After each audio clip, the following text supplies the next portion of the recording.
invités, mesdames et messieurs, je vous souhaite la bienvenue à la 5e conférence ministérielle annuelle de l'initiative.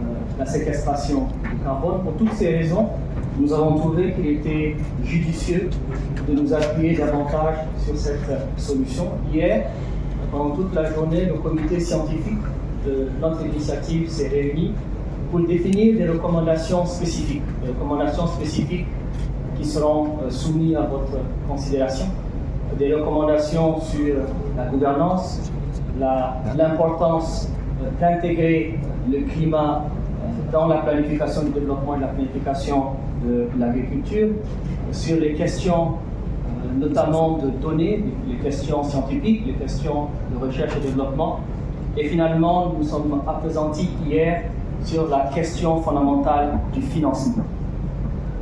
La réalité est qu'aujourd'hui, sur plus de 660 milliards de dollars de financement pour le climat, à peine 4% sont dédiés à l'adaptation et à l'agriculture.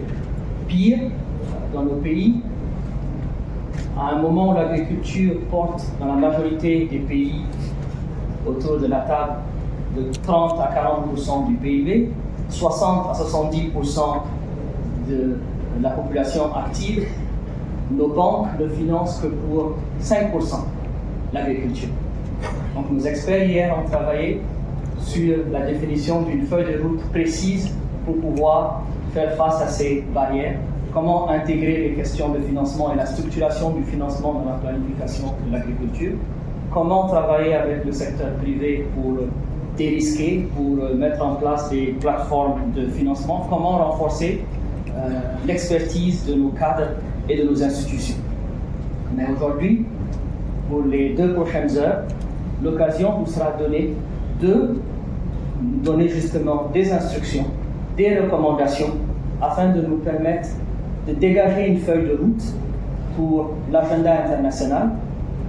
Il vous souviendra que dans quelques mois se tiendront la COP 30 en pleine Amazonie. Je pense que c'est opportun de parler d'agroforesterie.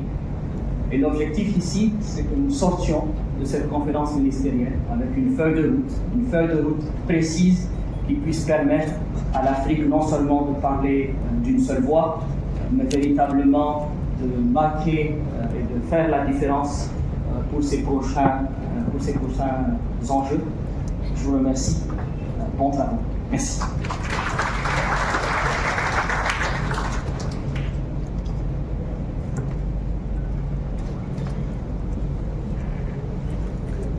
Merci, Son Excellence l'ambassadeur Sini Lafou. Si vous permettez, je vais prononcer le discours d'ouverture de cette conférence. Monsieur le gouverneur, Excellences, Mesdames et Messieurs les ministres, Mesdames et Messieurs les chefs de délégation, Mesdames et Messieurs les ambassadeurs, représentants des institutions internationales, chers experts, chercheurs, partenaires techniques et financiers, distingués invités. C'est avec un réel plaisir et un profond sentiment de responsabilité que je vous souhaite la bienvenue à Meknès, à l'occasion de la 5e conférence ministérielle de l'initiative pour l'adaptation de l'agriculture africaine, placée sous le thème agroforesterie et résilience climatique, une vision africaine pour la sécurité alimentaire et le développement durable.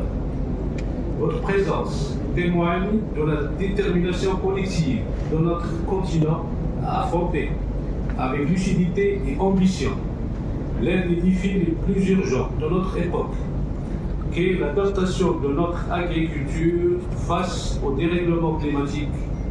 Pour l'Afrique, cette situation est juste et ambitieuse. Selon le groupe d'experts intergouvernemental sur l'évolution du climat, le GIEC, l'Afrique se réchauffe plus vite. Africaine de référence pour l'adaptation agricole.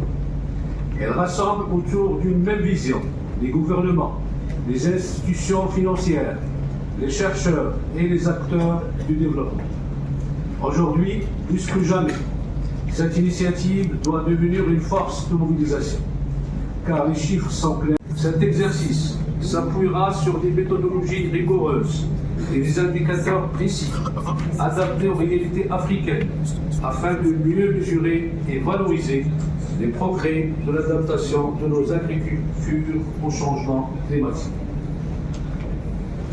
Par ailleurs, l'incubateur du projet d'investissement agricole APIA, porté par l'initiative africaine d'adaptation, en lien étroit avec l'initiative AAA, vise la mobilisation ambitieuse de près de 780 millions de dollars destinés à financer des projets innovants d'agriculture durable sur l'ensemble du continent. L'initiative AAA a consolidé également sa présence scientifique et diplomatique en multipliant les publications, les échanges sud-sud, les ateliers techniques et les participations aux grandes conférences internationales. Cette dynamique lui permet aujourd'hui d'être reconnue comme une plateforme de référence pour la transformation résiliente de l'agriculture africaine. Excellences, Mesdames et Messieurs, cette année, l'agroforesterie, au cœur de nos échanges, constitue un levier puissant pour répondre concrètement et durablement aux défis climatiques et alimentaires. L'agroforesterie, bien plus qu'une technique, c'est une vision d'avenir pour notre agriculture. Une réponse africaine adaptée, éprouvée, fondée sur nos savoirs et nos territoires. Elle restaure les sols, protège l'eau, génère des revenus, crée de l'emploi. Elle doit devenir un pilier central de nos politiques agricoles et climatiques, à l'image de grandes initiatives africaines comme la Grande Muraille Verte au Sahel ou l'initiative AFR 100 pour la restauration des paysages forestiers. Elle démontre que l'alliance entre nature et agriculture peut devenir un puissant levier de transformation territoriale et de développement rural. D'ici 2040, nous pouvons faire émerger un nouveau modèle agricole africain fondé sur 3 piliers. 1. L'intelligence écologique avec des systèmes agroforestiers performants. 2. L'équité économique grâce à des chaînes de valeur rurales inclusives. Et 3. La souveraineté alimentaire portée par des agricultures climato-résilientes et connectées au marché. Ce modèle se construit déjà, pas à pas, dans nos territoires. Il appartient à chacun de nous, aujourd'hui, de l'amplifier et de lui donner des moyens d'éclore à grande échelle. Dans le même esprit, notre vision doit impérativement intégrer pleinement les jeunes et les femmes, piliers essentiels du changement d'avenir. Investir dans leur formation, leur accès aux fonciers, aux technologies et au financement est une condition indispensable pour réussir les transformations agricoles durables, inclusives et porteuses d'avenir. Excellences, Mesdames et Messieurs, notre ambition à travers cette conférence est de formuler ensemble une déclaration politique forte, traduisant nos engagements communs autour de 3 priorités. La première, c'est d'intégrer l'agroforesterie dans nos politiques nationales d'adaptation, en inscrivant dans nos contributions déterminées au niveau national. 2. Mobiliser les financements climatiques à la hauteur des enjeux, prévisibles, accessibles et adaptés aux réalités africaines. Et troisième priorité, c'est d'encourager des mécanismes de financement innovants, notamment à travers les marchés carbone et la finance verte.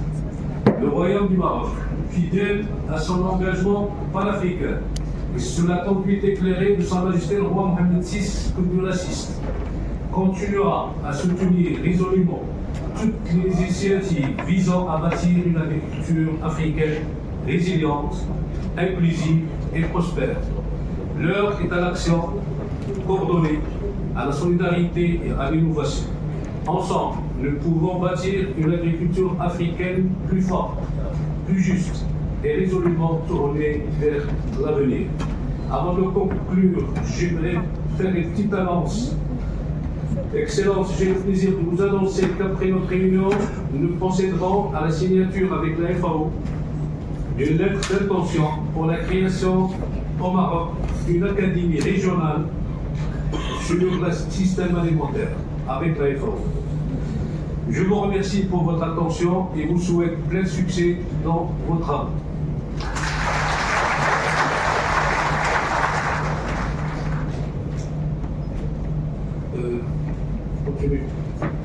Intervention des partenaires clés à cette initiative. Et pour commencer, j'invite M. Mohamed Fikret, président du directeur du groupe du Crédit agricole du Maroc, à prendre la parole.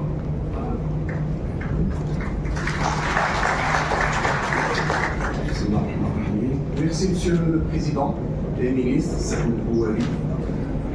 Excellences, Mesdames et Messieurs les ministres, Excellence, Monsieur le Secrétaire général de la Fondation Initiative Libre, Monsieur Nafou, Excellences, chacun en sa qualité et grade, Mesdames et Messieurs, honorables invités. C'est un grand plaisir et honneur qui m'est offert pour intervenir à l'occasion de cette 5e conférence ministérielle de l'initiative Triple A. Je tiens à saluer chaleureusement l'esprit qui anime cette rencontre et la qualité de son organisation et la qualité de la participation. Cette initiative revêt une importance particulière pour notre continent, car face au bouleversement climatique que connaît notre continent et le monde de manière générale, il est urgent d'adapter les modèles agricoles pour construire une Afrique plus résiliente, plus souveraine sur le plan alimentaire et pleinement engagée dans la voie du développement durable. Nous le savons tous, notre agriculture est en première ligne, sécheresse de plus en plus fréquente, désertification galopante, érosion des sols, etc. Ce sont autant de menaces bien réelles qui fragilisent les écosystèmes et mettent en péril les moyens de subsistance de millions d'Africaines et Africains. Dans ce contexte, l'agroforesterie émerge comme une partie essentielle de la réponse concrète et prometteuse à cette problématique. Ce n'est pas une simple technique, comme l'a dit Monsieur le Président, c'est une philosophie, un équilibre intelligent entre l'arbre et la culture, entre la forêt et la ferme, et surtout l'homme avec grand H, qui nous permettra de restaurer les sols, préserver la biodiversité et produire mieux et surtout durablement. Dans notre pays, au Maroc, cette approche est profondément enracinée dans notre tradition agricole ancestrale, notamment comme à l'image de ce qui se passe dans plusieurs pays africains, frères et amis, et dans d'autres pays amis, notamment dans les zones oisiennes et montagneuses. Les oasis marocaines, par exemple, illustrent depuis longtemps cette harmonie entre les palmiers dattiers, les cultures maraîchères, l'élevage et les arbres fruitiers.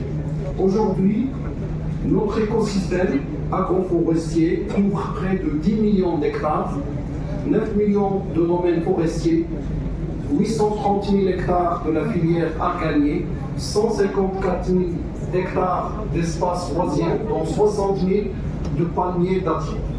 Derrière ces chiffres, ce sont des millions de Marocaines et Marocains qui vivent de la forêt. Près de 7 millions de personnes dépendent de ces ressources. Le secteur génère 9,5 millions de journées de travail par an, avec un chiffre d'affaires de 3,1 milliards de dirhams pour l'industrie, par exemple, du bois. La filière de l'arganier emploie plus de 150 000 ménages, dont 850 coopératives féminines, et génère presque 1 milliard de dirhams annuellement. Quant à la filière phonicicole, les dattes, elle représente 3 milliards de dirhams de chiffre d'affaires annuel. Mais ces espaces agroforestiers sont aussi parmi les plus vulnérables et subissent de plein fouet le stress hydrique, l'érosion de sol, la désertification, l'accès parfois limité à l'énergie, au financement et au marché, sans oublier la nécessité de renforcer les compétences des femmes et des jeunes et du capital humain de manière générale qui y vivent. Face à cela, nous croyons, en tant que banque agricole de référence dans notre pays, que le secteur financier a un rôle essentiel à jouer. Nous devons être un catalyseur du changement en soutenant l'accès et la facilitation à des financements sur mesure, encourager l'innovation verte et l'accompagnement vers des pratiques agricoles résilientes. Cela passe par des actions très concrètes, préserver la santé des sols, mieux gérer l'eau, utiliser les énergies renouvelables, promouvoir les itinéraires techniques durables, semis directs, rotation de cultures, biofertilisants, agriculture biologique, valorisation des déchets agricoles et des coproduits agricoles.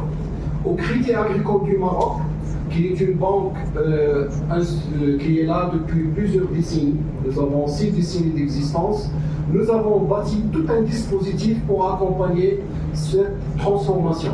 Nous ne nous intéressons pas uniquement au financement, mais nous nous intéressons également à l'accompagnement et au conseil de nos partenaires clients sur les différentes régions et en particulier dans le domaine de l'agroforesterie.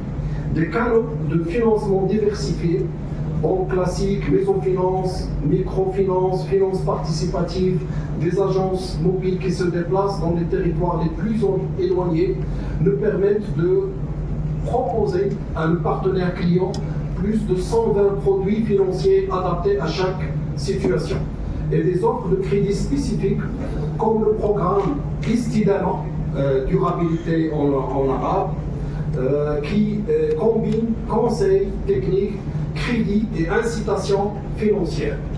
Une ingénierie financière pragmatique adaptée aux réalités du terrain et adaptée à chaque cas spécifique. Une approche par filière et par région pour développer des modèles adaptés aux vocations locales qui tiennent compte aussi des cultures locales. Nous organisons aussi des projets collectifs avec nos partenaires et à leur tête le ministère de l'Agriculture marocaine et d'autres institutions nationales qui permettent aux agriculteurs de mutualiser les coûts et d'atteindre des tailles viables et durables.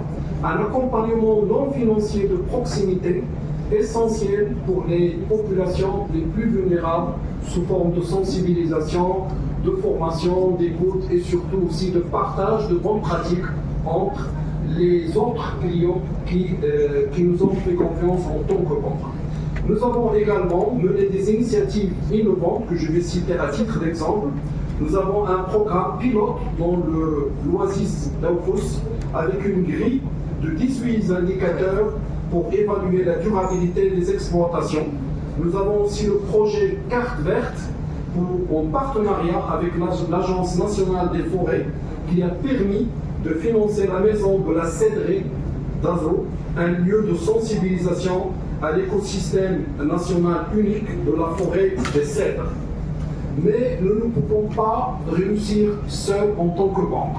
Une vision à l'échelle nationale en écosystème, mais aussi à l'échelle africaine de l'agroforesterie doit s'appuyer à la fois sur nos savoirs endogènes, sur l'innovation et sur une coopération renforcée entre tous les acteurs et une synergie active. Dans le cadre de la coopération Sud-Sud, nous partageons nos expertises respectives, tous les pays, tous les intervenants, avec une dizaine d'institutions financières africaines de plusieurs pays. Mais nous collaborons aussi avec des partenaires européens, à leur tête des banques européennes, et mobilisons, grâce à cette collaboration, des financements compétitifs et surtout accessibles, associés à de l'assistance technique pour mieux servir le partenaire client. Excellences, mesdames et messieurs, je suis profondément convaincu que l'agroforesterie est une clé pour bâtir une agriculture africaine plus robuste, plus inclusive et plus respectueuse de son environnement durablement. Cette conférence doit être, comme l'a dit Monsieur le Président, le point de départ d'un passage à l'action concrète. Nous avons collectivement la capacité et le potentiel de faire de ce domaine un véritable pilier de la sécurité alimentaire et du développement durable en Afrique. Je vous remercie. Great pleasure today to participate in the AAA Foundation in the 5th session. It comes at a very critical time when they analyze soil conditions, whether focus on the use or sustainable use of what algorithms can now analyze data from sensors to pinpoint even small leaks, allowing for timely repairs and saving millions of liters of water. Excellencies, distinguished guests, ladies and gentlemen, AI is crucial because we know that it's a game changer. And for a number of reasons I would like to share with you where we need to focus on this as a priority as we try to achieve the goals of the AAA. First, it brings unparalleled efficiency to water management, from optimizing treatment processes to dynamically adjusting water distribution and precisely irrigating crops. AI helps to do just that. Second, AI offers improved prediction accuracy. Its ability to analyze massive database allows for more reliable and forecasts of water demand, rainfall, floods, droughts, and even water quality parameters. I wanted to make several points. Number one is, as AAA Scientific Advisory Committee, I'm so proud, truly proud, that I have worked with the committee members for the last several years to really use the science data to drive the agenda of the AAA. This year's topic is agroforestry. I fully endorse this point. Agroforestry plays a huge role to make sure that our food systems, agriculture, can achieve so-called triple win outcomes, triple win. Number one is food and nutrition security. I want to emphasize the nutrition. Food from agroforestry is more nutritious than simply just grains, rice, wheat, maize, fruits, vegetables, even herbs from agroforestry is more nutritious. So, number two is climate mitigation. We know that when we plant more trees, they will help to sequestrate carbon into the soil, help to mitigate the climate change. Now, of course, also adapt agriculture to the climate change. The third is the jobs through the whole value chain of agroforestry foods, from the production, processing, transportation, even to final wholesale and retail. That creates a lot of jobs through triple win. My second point is about the United Nations Food System Summit. In 2021, the first time in history, the United Nations held its Food System Summit in New York. It's in September. Many countries were committed to transform their food systems for climate mitigation, for food and nutrition security, for helping smallholders to improve their livelihoods. And this year, the end of July, there will be a conference in El Salvador, in this continent, to really evaluate the progress of the UNFSS +4, so 4 years after the summit. So as a scientific committee member, I think Dr. Muhammad Ali Khalid is also a member of the scientific committee on food system. How we try to make sure that the food system, the progress we made for the last 4 years needs to be evaluated to identify the gaps in the way forward. And the second is to make sure that the accountability and the leadership from the global level and the national level will continue to help to transform the food system. Number three is the finance. So where can we bring mobilized resources for food system transformation. So all these are actually very consistent with the AAA objectives and visions. By the way, the AAA initiative was launched much before the UN Food System Summit. So thank you for your leadership. Thank you for your vision. My number 3 point is about the national governance. So I'm working with my colleagues from the scientific committee of the UN Food System Hub in preparing a policy brief to emphasize the importance of national governance in food system transformation, and that brief will be shared during the UN FSS +4, 4 years after the United Nations Food Summit in SAO. So in this brief, we emphasize several issues. One is why national governments? We have to emphasize national governance. Yeah, we have had lots of global debates, global discussions, and even regional discussions. But towards the end of the day, it is a national leadership, including our honorable minister. So national governance has several important elements. One is its national government that set the vision and strategy for the whole food system in the country to be transformed. And also to bring other sectors